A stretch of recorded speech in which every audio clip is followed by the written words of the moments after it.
বর্তমান সময়টা এমন একটা হয়ে গেছে যে প্রতিনিয়ত এত ভালো ভালো ফোন মার্কেটে লঞ্চ করছে যে বলার বাইরে যে কোনটা রেখে কোনটাকে আমরা ভালো বলি।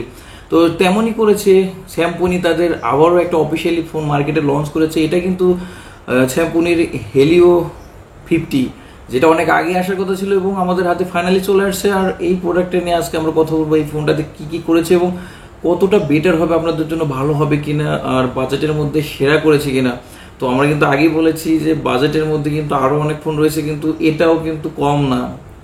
তো প্রথমে আমরা কথা বলবো এটার বিল্ড কোয়ালিটি নিয়ে। প্রথমত রয়েছে পিছনে তিনটা ক্যামেরা, আর মেইন ফোকাস যেটা রয়েছে সেটা কিন্তু রয়েছে 108 মেগাপিক্সেলের একটা ইউএইচডি ক্যামেরা। সেটা কিন্তু অনেকটাই বেটার বাজেটের মধ্যে। 108 মেগাপিক্সেলের ক্যামেরা আমরা কিন্তু অনেক ফোনে কিন্তু এত ক্যামেরা দেখি না এই বাজেটের মধ্যে, সেইখানে এইটাতে করে দিয়েছে।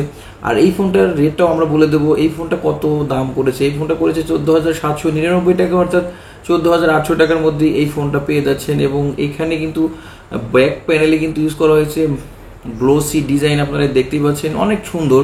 এই বাজেটের মধ্যে যতটা বেটার মনে হয়েছে টোটালি কিন্তু ফুটিয়ে তুলেছে এই ফোনটাতে। কালারও কিন্তু করেছে 2-3টা কালার কিন্তু মার্কেটে আপনারা পাবেন, তার মধ্যে এটা একটা গ্রিন কালার আমার হাতে যেটা রয়েছে।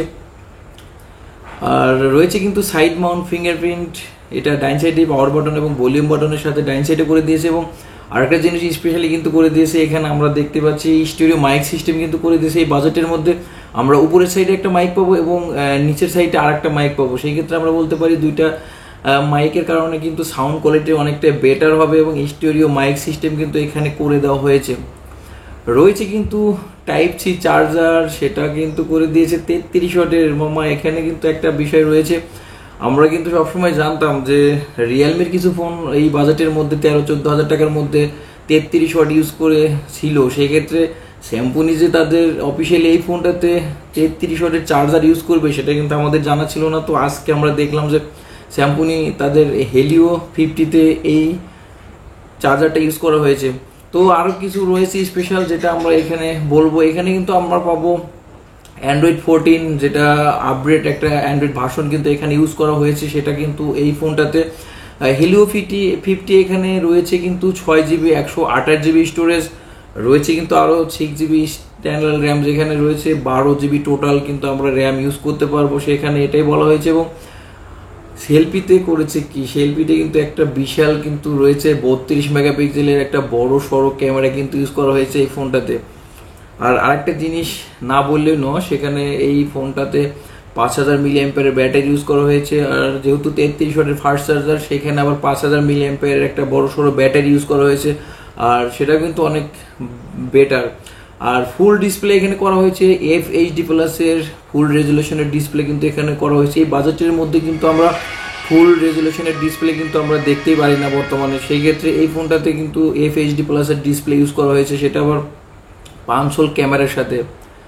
যেহেতু 32 মেগাপিক্সেলের ক্যামেরা এবং রয়েছে FHD প্লাস ডিসপ্লে, আর টাচ সেন্সিভিটিটাও কিন্তু করে দিয়েছে 90 রিফ্রেশ রেটের সাথে। মোটামুটি এই বাজেটের মধ্যে এতগুলা রিফ্রেশ রেট, অর্থাৎ 90 রিফ্রেশ রেট অনেক ফোনেই, হ্যাঁ একটা ফোনে রয়েছে OnePlus কয়েকদিন আগে যে লঞ্চ করলো 16,000 টাকা বাজেটের মধ্যে, ওইটাতে কিন্তু 90 রিফ্রেশ রেট করা হয়েছে। এবং রয়েছে স্পেশাল ফিচার, সেখানে এই ফোনটার সাথে কেমন যায় আমাদের মনে হয় যে ওই ফোনটাও কিন্তু বেটার। আমরা এজন্যই আগে বলেছিলাম যে বর্তমানে এমন একটা হয়েছে যে কোন ফোনটা বেটার হবে আমরা বলতেই পারছি না যে কোনটা বেটার। প্রত্যেকটা ফোন যখন আসে তখন আমাদের সেটাকেই বেটার বলতে হয় যে এই বাজেটের মধ্যে এই ফোনটা বেটার। এটাই কিন্তু সমস্যা।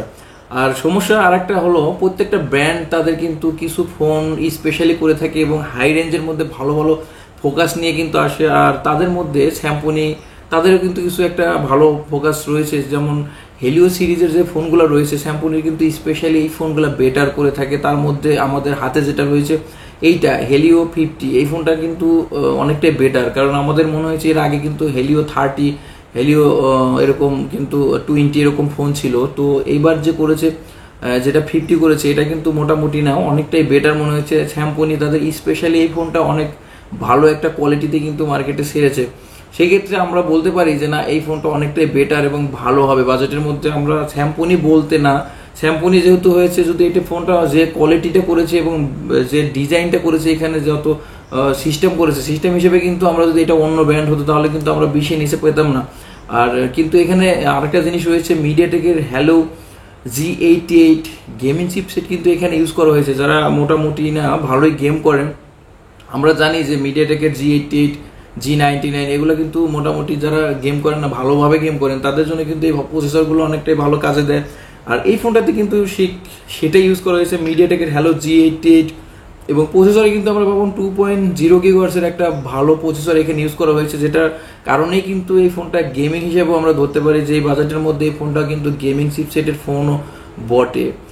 তো বিল্ড কোয়ালিটির মধ্যে রয়েছে এবং ছবির কোয়ালিটি, এখানে কিন্তু আমরা সেলফিতে যে ক্যামেরা 32 মেগাপিক্সেল দেখছি, যদি ব্যাকগ্রাউন্ড ভালো থাকে তাহলে কিন্তু অনেক ভালো একটা ছবি আমরা এখানে পেতে পারি, যেহেতু ক্যামেরাটা অনেক বেটার।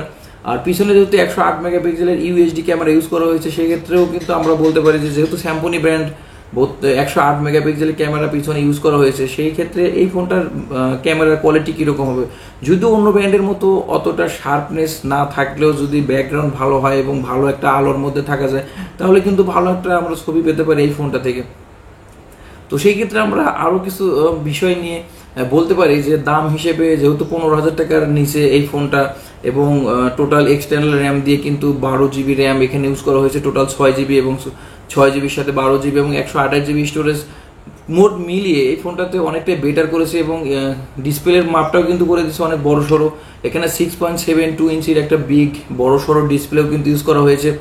আর টোটাল কথা মিলিয়ে র্যামের দিক থেকে, প্রসেসরের দিক থেকে এবং ক্যামেরার দিক থেকে টোটাল বিবেচনা করলে বোঝা যায় যে এই বাজেটের মধ্যে এই ফোনটা অনেকটাই ভালো এবং বেটার করেছে এবং পাওয়ারফুল করেছে। সেই ক্ষেত্রে আমরা বলতে পারি এই ফোনটা এই বাজেটের মধ্যে একটা সেরা ফোন, অর্থাৎ স্যামসং ব্র্যান্ডের তাদের স্পেশাল হিসেবে এই ফোনটা মার্কেটে লঞ্চ করেছে, অনেকটাই ভালো আপনারা নিতে পারেন, অনেকটাই ভালো এবং ভালো ব্যাকআপ দেবে। তো আমার মনে হয় আপনারা বুঝতে পারছেন যে এই ফোনটা কতটা বেটার করেছে। তো ভিডিওটাকে ভালো লেগে থাকলে অবশ্যই লাইক কমেন্ট শেয়ার করে দেবেন, এবং এই ফোনের আশেপাশে যে ফোনগুলো রয়েছে ওইগুলোর সাথে আমরা অবশ্যই কম্পেয়ার করব। তো ততদিন সবাই ভালো থাকবেন, সুস্থ থাকবেন, আল্লাহ হাফেজ।